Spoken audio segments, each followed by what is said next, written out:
Welcome again to the Hermitage. This is a very special occasion. As you can see, the background is different. We're celebrating my 60th anniversary as a priest.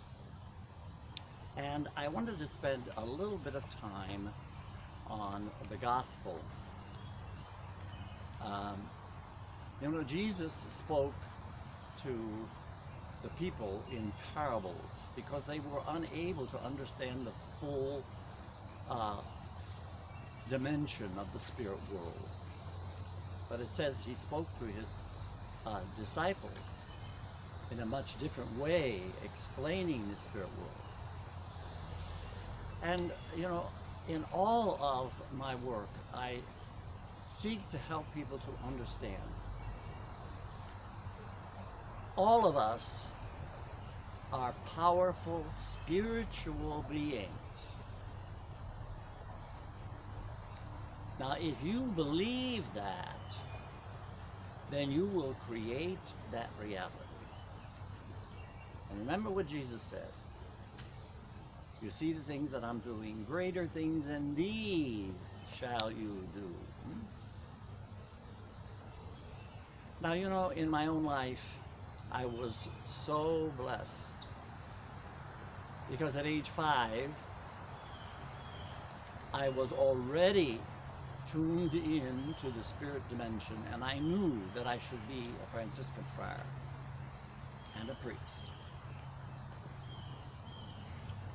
And I simply followed the direction that came to me from within, never thinking that I would be able to create an international ministry and literally touch the lives of millions of people.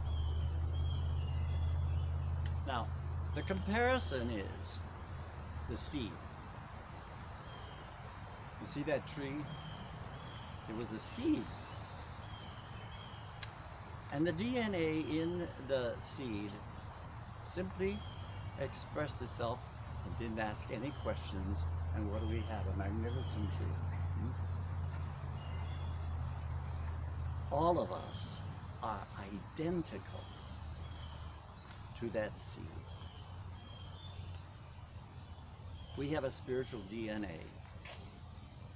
And if we pay attention to the direction that comes to us from within, we will have the most fantastic life experience you could imagine.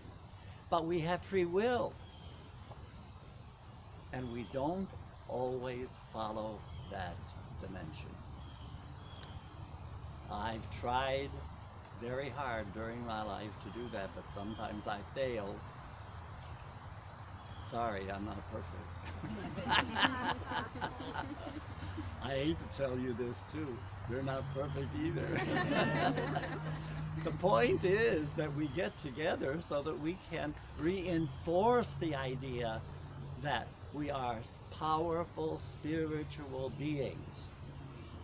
Now, even the scientific community says, you must believe first, then comes the reality. We create the reality with the divine power that is within all of us. And all I would like to have you do this week is to look into your own life and look at the times when you really followed that inner guidance and how wonderful the results were and how wonderful you felt, but also think of the times when you didn't do that. And if together we support one another in following the direction that comes to each one of us, because we're all unique and different, follow that direction, we will make our world a magnificent place. I want to thank you all for simply being here and for your continued interest in your own personal spiritual growth. And may we continue to be together for many, many years. May God bless you all.